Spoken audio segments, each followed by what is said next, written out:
आइए सुनते हैं आज की कहानी 56 भाषा बोलने वाला तोता। एक था राजा। उसकी एक रानी थी। राजा के पास धन दौलत, सिपाही, नौकर, दास दासी सब कुछ था, लेकिन राजा की कोई संतान नहीं थी। इसलिए राजा बहुत दुखी था।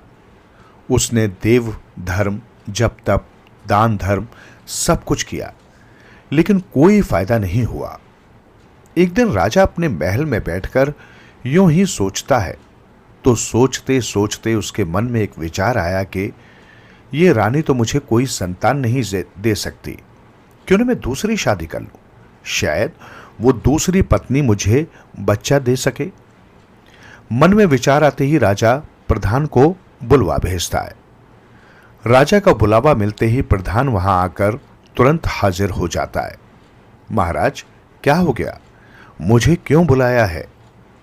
उस पर राजा कहता है, देखो प्रधान जी, मेरी ये रानी मुझे कोई संतान नहीं दे पाई, इसलिए मैं सोचता हूं कि अब मुझे दूसरी शादी कर लेनी चाहिए। प्रधान बोलता है, ठीक है महाराज, जैसी आपकी इच्छा, मैं आपके लिए तुरंत लड़की ढूंढ लेता हूं। प्रधान राजा के लिए तुरंत एक जवान खूबसूरत राजकुमारी ढूंढता है, तो उसके साथ बड़ी धूमधाम से राजा की शादी हो जाती है। तो दिन कुछ गुजरते हैं। राजा अपनी नई रानी के साथ मौज मजे में है। एक दिन राजा को मालूम हो जाता है कि उसकी नई रानी मां बनने वाली है। राजा की खुशी का ठिकाना नहीं रहता। वो सारे नगर में मिठाई बंटवाता है। अब नई रानी की सेवा में ज्यादा सेविका दासियां रखता है।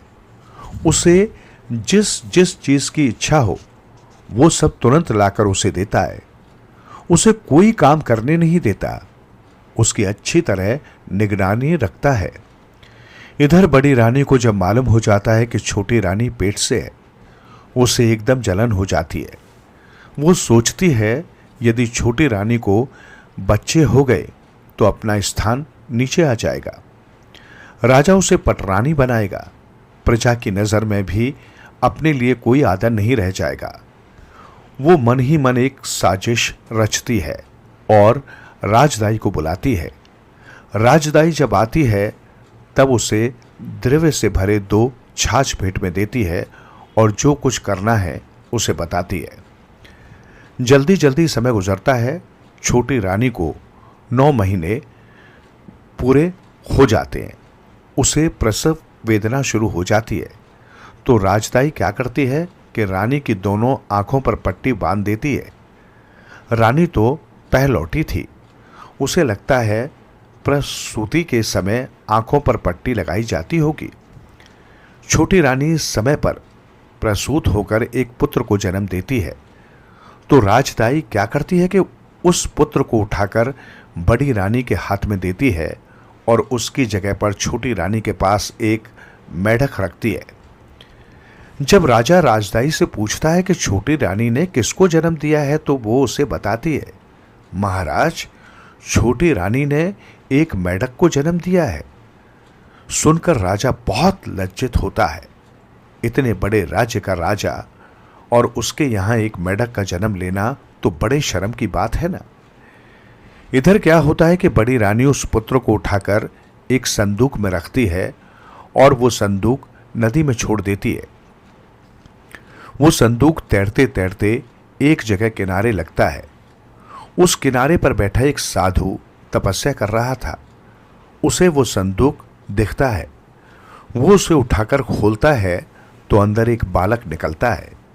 हे भगवान, किसका कृत्य है ये कि इस दुष्ट ने इस बालक को इस तरह नदी में छोड़ दिया है। वो तुरंत ध्यान मग्न हो जाता है तो उसको अंतर्ज्ञान से मालूम हो जाता है कि वो उसके ही राज्य के राजा का पुत्र है। साधु उस पुत्र को गोद में उठाता है। वो संदूक एक हाथ में पकड़ता है और चलकर अपने आश्रम में आ जाता है। उसे दूध पिलाता है और उसकी परवरिश करता है। तो इस तरह 1 साल गुजरता है। छोटी रानी फिर से गर्भवती हो जाती है। सुनकर राजा प्रसन्न हो जाता है। कोई बात नहीं, पहली बार रानी को मेढक हुआ तो इस बार भगवान मुझे जरूर पुत्र देगा, वो सोचता है। दूसरी बार रानी एक पुत्र को जन्म देती है, लेकिन राजदाई उसकी जगह एक सांप के बच्चे को रखती है और उसे लाकर बड़ी रानी को देती है। बदले में रानी उसे 2 छाछ द्रव्य देती है। इस बार भी राजा को प्रजा के सामने लज्जित होना पड़ता है। इस बार भी रानी उस पुत्र को एक संदूक में डालकर नदी में छोड़ देती है और वो संदूक पहले की तरह उस साधु को ही मिलता है। साधु उस पुत्र को उठाकर अपने आश्रम में ले जाता है और उसकी वहां परवरिश करता है। 1 साल और गुजरता है। रानी फिर से गर्भवती हो जाती है। इस बार रानी एक सुंदर पुत्री को जन्म देती है। इस बार भी पहले 2 बार की तरह ही सब कुछ होता है। राजदाई पुत्री को उठाकर उस जगह एक गोह रखती है। बड़ी रानी उस पुत्री को संदूक में डालकर नदी में छोड़ देती है। इस कन्या की परवरिश भी वही साधु करता है। अब पूरे राज्य के लोग बातें करने लगते हैं कि राजा की छोटी पत्नी ने मेढक, सांप और गोह को जन्म दिया है। राजा ये सुनकर बहुत लज्जित हो जाता है। उसे छोटी रानी पर बहुत क्रोध आता है। वो उसे सूली पर चढ़वाता है। समय गुजरता है। इधर राजा बहुत व्यथित जीवन जीता है, तो उधर राजा के 2 पुत्र और 1 पुत्री साधु के आश्रम में पलते हैं। साधु उनकी अच्छी तरह परवरिश करता है, उनको अच्छी शिक्षा देता है। पुत्रों को धनुर्विद्या, तलवारबाजी, युद्ध शास्त्र, राजशास्त्र में प्रवीण करता है। तो कन्या को भी वही शिक्षा देता है। साथ में उसे खाना पकाना, घर का काम करना, भरत काम, फुलकारी आदि की भी शिक्षा देता है। तीनों ही बच्चों को उनके भविष्य के लिए साधु प्रशिक्षित करता है। कुछ और साल गुजरते हैं। दोनों पुत्र अब जवान हो जाते हैं। पुत्री भी बड़ी हो जाती है। अब साधु का अंतकाल नजदीक आ जाता है। तो साधु तीनों बच्चों को पास बुलाकर कहता है, बच्चों, मेरा अंतकाल समीप आ गया है। भगवान का जल्दी ही मुझे बुलावा आ जाएगा। तुम तीनों एक दूसरे का ख्याल रखना, सुखी रहना। और हां पुत्रों, अपनी इस बहन का ठीक तरह ख्याल रखना। वो अभी बहुत छोटी है, प्यारी है। दोनों भाई अपनी बहन का ख्याल रखने को साधु को ये वचन देते हैं।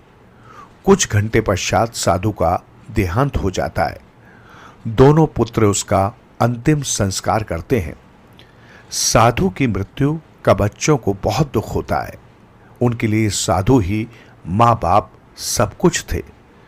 कुछ दिनों बाद वे संभल जाते हैं और अपने दैनीय व्यवहार करने लगते हैं। दोनों पुत्र सुबह उठकर शिकार पर जाते हैं, तो कन्या घर पर रहकर खाना पकाती है, घर की साफ सफाई करती है। कन्या को फूल पौधों से बहुत प्यार होता है। वो अपने घर के सामने एक बहुत बड़ा बगीचा बनाती है और उसमें तरह तरह के फूल फल के पौधे लगाती है। संसार में ऐसा कोई फूल या फल का पौधा एवं लता नहीं थी जो उनके बगीचे में नहीं थी। दोनों भाई जगह जगह जाकर उसके बगीचे के लिए फूल फलों के पौधों के बीज लाते हैं। बहन उन्हें बड़े चाव से अपने बगीचे में लगाती है, उसकी निगरानी करती है। उसके बगीचे में दूर दूर से तरह तरह के पंछी आते हैं, रंग रंगीली तितलियां आती हैं। पक्षियों की चहक से सारा माहौल खिल उठता है। उसकी बगीचे के फूलों की सुगंध दूर दूर तक फैलती है।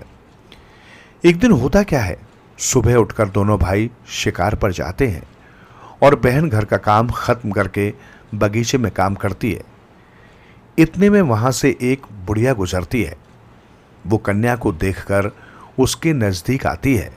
बगीचे में लगाए सब फल फूल के पौधों पर एक दृष्टि डालकर कहती है, बेटी, तुम्हारे इस बगीचे में सब कुछ है। सब तरह के फूल हैं, सब तरह का फल है। यहाँ तोते आते हैं, मैनाएं आती हैं, मोर आते हैं, हिरन आते हैं, सब कुछ है। लेकिन 3 चीजों की कमी तुम्हारे इस बगीचे में है। उन चीजों के बिना तुम्हारा ये बाग अधूरा है। उस पर कन्या पूछती है, कौन सी 3 चीजें अम्मा, मुझे बताओ। गाने वाला पेड़, सोने का पानी और 56 भाषा बोलने वाला तोता। कहाँ मिलेगा ये? उस पर बुढ़िया उसे वो जगह बताती है और अपने रास्ते चली जाती है। अब कन्या क्या करती है कि भाई शिकार पर से वापस आने का समय देखकर सिर पर चादर ओढ़कर सो जाती है। तो दोनों भाई हमेशा की तरह बहना बहना कहकर पुकारने घर में प्रवेश करते हैं तो बहन का कोई जवाब नहीं आता। दोनों भाई हैरान हो जाते हैं। हमेशा हमारे आने के वक्त दरवाजे पर खड़ी रहकर हमारी राह देखने वाली बहना को आज क्या हो गया? वे उसे घर में ढूंढते हैं तो वो उन्हें एक अंधेरे कमरे में सिर पर चादर ओढ़कर सिसकियां लेती दिखाई देती है। क्या हुआ बहना, क्या हुआ? किसी ने कुछ कहा तुझे? किसी ने कोई शरारत की तुम्हारे साथ? नाम बताओ, हम उसकी गर्दन छांट लेंगे। दोनों भाई सवाल पर सवाल पूछते हैं।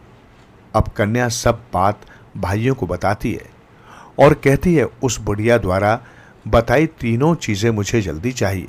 जब तक वे मुझे नहीं मिलती मैं पानी की एक बूंद तक मुंह में नहीं लूंगी। दोनों भाई उसे समझाते हैं तुम्हें अन्न त्याग करने की कोई जरूरत नहीं है। तुम्हारे ये दोनों भाई तुम्हें वे चीजें लाकर दे देंगे। दूसरे दिन सुबह बड़ा भाई उठता है और अपनी पोशाक पहनता है, कंधे पर धनुष लटकाता है, पीठ पर तीर तुणीर बांधता है और बुढ़िया द्वारा बताई तीनों चीजें लाने के लिए घर से निकलता है। निकलने से पहले वो बहन से कहता है, बहना सुनो, मैं तुम्हारे लिए वे तीनों चीजें लाने के लिए निकलता हूं। रास्ता बहुत कठिन है, मालूम नहीं मुझे कितनी मुसीबतों का सामना करना पड़े। यदि मुझे कुछ हो गया तो तुझे उसका संकेत मिल जाएगा। इस आंगन के तुलसी वृंदावन में जो तुलसी का पौधा है वो सूख जाएगा, तब तुम समझना कि मैं अब इस दुनिया में नहीं हूं। इतना कहकर वो घर से निकलता है। बहन ने जैसा बताया था वैसे ही वो 7 दरिया पार करके 7 जंगल लांघकर जहां वे चीजें थी उस पर्वत की तलहटी में पहुंचता है। पहुंचकर वो उस पर्वत पर चढ़ने लगता है तो वहां बैठा एक साधु उसे रोकता है। कहाँ जा रहे हो पुत्र? वो साधु को नमस्कार करता है और कहता है, बाबा, मैं इस पर्वत पर जो गाने वाला पेड़, सोने का पानी और जो 56 भाषा बोलने वाला तोता है उसे लाने के लिए जा रहा हूं। देखो बेटा, इस पर्वत पर जाकर ये चीजें लाना आसान बात नहीं है। तुम्हें बहुत मुश्किलों का सामना करना पड़ेगा। आज तक जो भी ये पर्वत चढ़कर ऊपर गया है वो वापस नहीं आया है, वो वहां पत्थर बन गया है। मैं तुम्हें सलाह देता हूं कि तुम वापस घर चले जाओ, लेकिन वो उसकी एक नहीं सुनता। मेरा कुछ भी हो जाने दो, बहन को मैंने वचन दिया है, मैं अब पीछे नहीं हटूंगा, उसने कहा। तब साधु कहता है, तुमने पर्वत पर जाने का निर्णय ले ही लिया है तो मैं तुम्हें रोकूंगा नहीं, पर मैं तुम्हें एक सलाह जरूर दूंगा। इस पर्वत पर भूत जिन्न हैं, वे तुम्हें ऊपर चढ़ने नहीं देंगे, तुम्हें पीछे घसीटेंगे, तुम्हारी पीठ नाचेंगे, तुम्हें जख्मी करेंगे, बार बार तुम्हें पीछे देखने को बोलेंगे, लेकिन तुम पीछे मत देखना। यदि तुम पीछे देखते हो तो तुम्हारा जीवन संकट में पड़ जाएगा। यदि तुम उनकी हरकतों से बाज ना आकर ऊपर चढ़ जाते हो तो तुम्हें वे तीनों चीजें मिलेंगी। आपने जैसा कहा मैं वैसा ही करूंगा बाबा, आपका बहुत बहुत धन्यवाद, कहकर वो पर्वत चढ़ने के लिए आगे बढ़ता है। तो होता क्या है, पुत्र 2-3 कदम आगे बढ़ता है तो उसके पीछे बड़े बड़े भूत जिन लगते हैं और अजी थोड़ा पीछे देखो, अजी थोड़ा पीछे देखो कहकर उसका हाथ पकड़कर पीछे मोड़ते हैं। वो नहीं देखता, इसलिए उसकी पीठ नोचते हैं, उसके बाल नोचते हैं, बालों को पकड़कर पीछे घुमाते हैं। पुत्र कुछ देर तक संयम रखता है, बाद में उससे सहा नहीं जाता। वो गर्दन पीछे घुमाता है। जैसे ही वो गर्दन पीछे घुमाता है उस जगह पर खड़े खड़े ही वो पत्थर बन जाता है। इधर घर पर होता क्या है? तुलसी वृंदावन में जो तुलसी का बिराव था वो मुरझा जाता है। तो बहन समझ जाती है कि उसके भाई का बुरा हुआ है। तब उसका दूसरा भाई कहता है, बहना, लगता है कि बड़े भाई का कुछ बुरा हुआ है। अब मैं उन तीनों चीजों की खोज में जाऊंगा और वे चीजें लेकर ही वापस आऊंगा। दूसरा भाई भी बहन को बताता है कि यदि उसके जीवन का कुछ बुरा भला होता है तो तुम्हें यहां संकेत ये जरूर मिलेगा। इतना कहकर वो बहन को बताए मार्ग से उन तीनों चीजों की खोज में जाता है। पर्वत की तलहटी में उसकी भी उस साधु से भेंट हो जाती है। उसे भी साधु ऊपर जाने से रोकता है, लेकिन वो साधु की बात टालकर आगे बढ़ता है तो भूत जिन्न उसे पीछे देखने के लिए मजबूर करते हैं और वो पीछे गर्दन घुमाता है। वो भी अपने भाई की तरह पत्थर बन जाता है। दूसरा भाई उस पर्वत पर पत्थर बनता है तो यहां बहना के आंगन में खून की बारिश हो जाती है। बहन तुरंत समझ जाती है कि उसके दूसरे भाई का कुछ बुरा भला हुआ है। वो क्या करती है?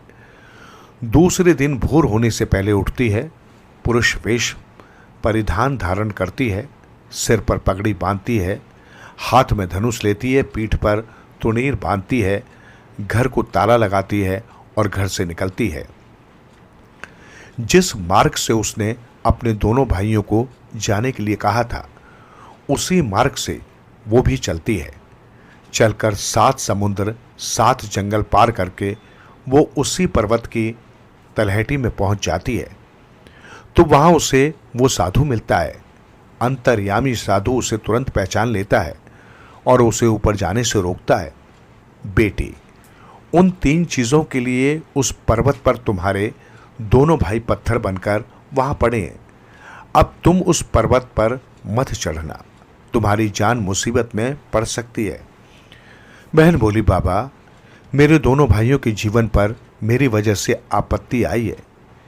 मेरे लिए ही उन 3 चीजों की खोज में वे यहां आए थे और पत्थर बने। मैं किसी भी हालत में उन तीनों चीजों को हासिल करके ही रहूंगी, और तो और अपने दोनों भाइयों को वापस मानव रूप में दिलवाऊंगी। कन्या का निश्चय देखकर साधु मन ही मन प्रसन्न होता है, उसको कामयाबी का आशीर्वाद देता है और कहता है, जब तुम्हें वे तीनों चीजें प्राप्त हो जाएंगी तो उनमें से सोने का पानी जो है उसे अपने भाइयों की शिलाओं पर छिड़कना, तुम्हारे भाई जीवित हो जाएंगे। साधु से आशीर्वाद मिलते ही बहन को लगता है कि उसके अंदर कोई दिव्य शक्ति प्राप्त हो गई हो। वो अपनी धोती पगड़ी और भी कसकर बांधती है और पर्वत चढ़ने लगती है। उसे चढ़ते देखकर ढेर सारे भूत जिन्न उसके पीछे पड़ते हैं। अजी थोड़ा पीछे देखो, अजी थोड़ा पीछे देखो। वे उसकी पीठ नोचना चाहते हैं पर नोच नहीं सकते क्योंकि उसका कुर्ता एकदम तंग था। वे उसके बाल तोड़ना चाहते हैं तो उसके सिर पर पगड़ी एकदम कसकर बंधी थी। उनके हाथ बाल लग ही नहीं पाते, वो कुछ भी नहीं कर पाते। तो आखिर वे बहन की पीठ पर ठोसे लगाना शुरू करते हैं, लेकिन कन्या हिम्मत से आगे बढ़ती ही जाती है। आखिर वो पर्वत के शिखर पर पहुंचती है तो अब भूत जिन्न की शक्ति समाप्त हो जाती है। वे निढाल हो जाते हैं। कन्या को शिखर पर एक बड़ा बाग दिखाई पड़ता है। वो उस बाग के अंदर प्रवेश करती है। वहां एक कामना थी और उसके पास एक पेड़ था, एकदम सप्तरंगी पान फूलों से भरा हुआ। उस पेड़ के शरीर से मधुर सुंदर सप्त सुर बाहर निकल रहे थे। उससे सारा वातावरण संगीत में बना हुआ था। तो कन्या आगे बढ़कर उस पेड़ की एक टहनी तोड़ लेती है और आगे बढ़ती है। उसे और एक कमान दिखती है। उस कमान पर ही एक पिंजरा टंगा हुआ था और उस पिंजरे में एक तोता था। वो पिंजरे में बैठकर ही 56 भाषाओं में बोल रहा था। कन्या उसका पिंजरा निकालकर हाथ में लेती है और आगे चलती है। अब वो और एक कमान के पास पहुंचती है। वहां एक तालाब था। उसका पानी था सोने का। एकदम चमचम कर रहा था। कन्या अपनी झोली में से कमंडल निकालती है और उसमें पानी भरती है। कन्या को उसकी तीनों चीजें मिल गई थी, पर उसका एक काम बाकी था। उसे अपने दोनों भाइयों को पुनः मानव रूप में लाना था, लेकिन वो कैसे जानेगी कि उसके भाइयों की कौन सी शिला है। वो कुछ देर सोचती है और सब शिलाओं पर सोने का पानी छिड़कती है। तब एक एक करके सब पुरुष जो उस पर्वत पर शिला बनकर कितने सालों तक पड़े थे, वे सब जीवित हो जाते हैं। वे कन्या को धन्यवाद देते हैं। उनमें उसके दोनों भाई भी थे, लेकिन वो मर्दानी वेश में थी, इसलिए वे पहले उसे पहचान नहीं पाते, लेकिन उनको उसका चेहरा पहचाना सा लगता है। वे दोनों आपस में बातें करते हैं। भैया देखो तो, वो वीर पुरुष जिसने हमें पुनः मानव रूप दिया है, वो हमारी बहन की तरह दिखता है ना।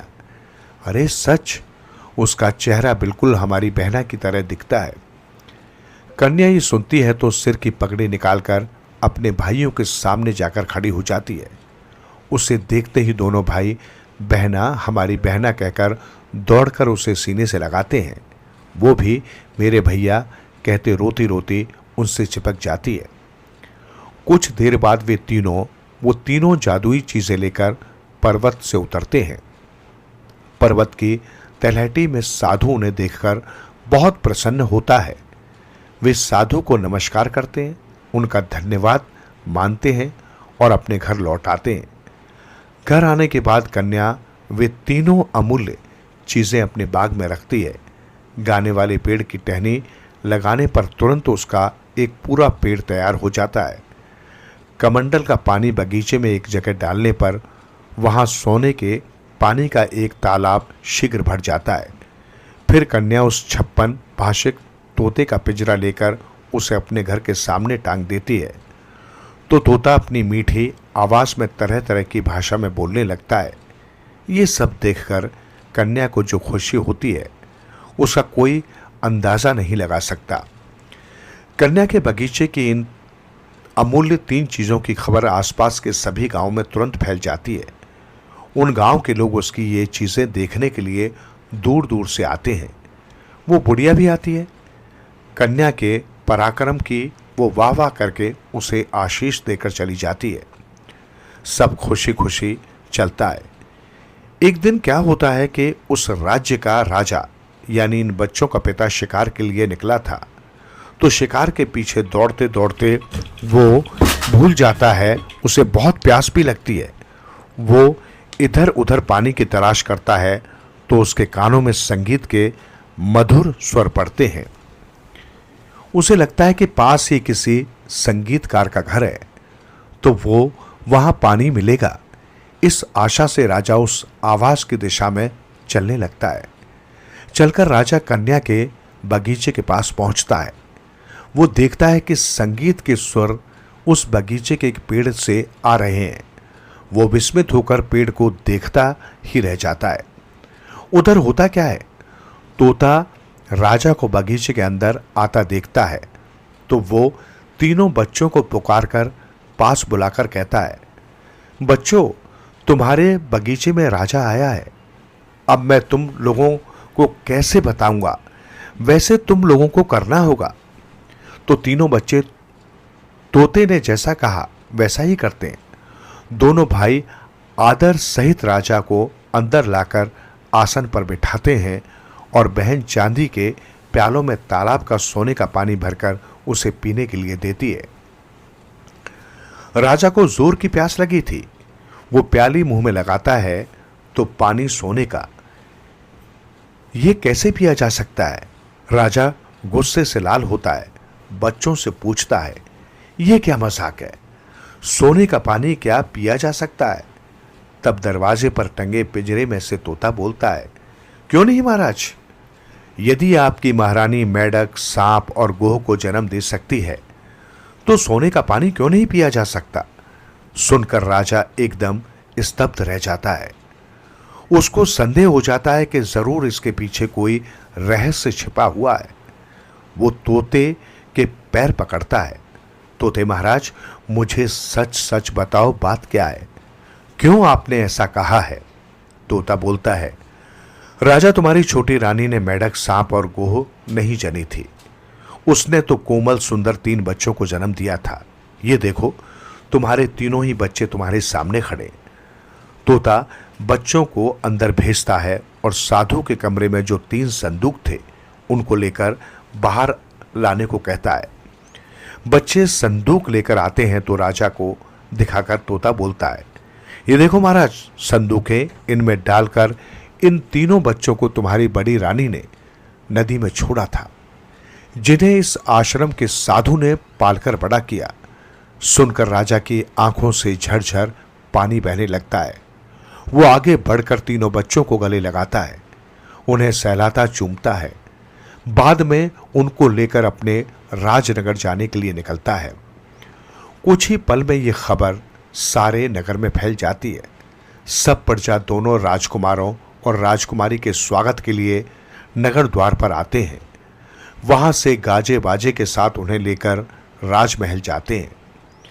राजमहल पहुंचकर राजा पहला काम क्या करता है कि सारी प्रजा को बड़ी रानी का काला कृत्य बताता है। बाद में तिराहे पर उसे सूली चढ़ाता है। कन्या जाते वक्त अपना तीनों जादुई चीजें लेकर साथ गई थी। उनमें से राजा सोने का पानी लेकर सूली पर चढ़ाई छोटी रानी को जीवित करता है। उसे उसके तीनों बच्चे दिखाता है। अपने बच्चों को जीवित देखकर रानी की आंखों से खुशी के आंसू बहने लगते हैं। बच्चे भी मां को देखकर दौड़कर उसके गले लगते हैं। उसके बाद राजा अपने तीनों बच्चों और रानी के साथ सुख शांति से जीवन बिताता है। कुछ समय गुजरता है तो कन्या ने जो उस पर्वत पर सोने का पानी छिड़ककर शिलारूप बने लोगों को जीवित किया था, उनमें एक पड़ोस के बड़े राज्य का राजकुमार था। उसको कन्या बहुत भा गई थी।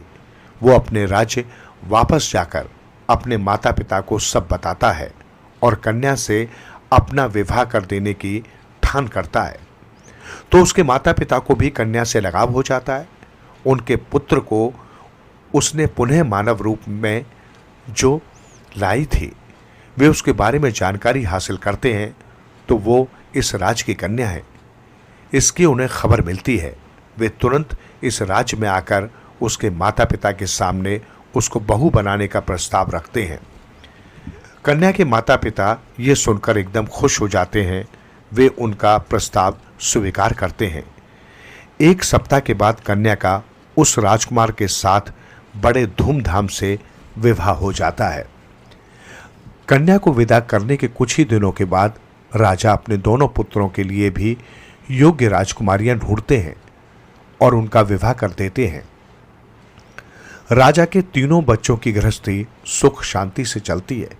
उनके बच्चे होते हैं। अब राजा अपने पोते पोतियों के साथ अपना वृद्धकाल सुख से गुजारते हैं। साथ में अपना राज्य भी न्याय नीति के साथ चलाते हैं। तो गाने वाले पेड़, सोने का पानी और 56 भाषा बोलने वाला तोता, ये तीनों चीजें जब तक राजा का वंश इस दुनिया में था तब तक उस राज्य में रहते हैं। बाद में वे लुप्त हो जाते हैं।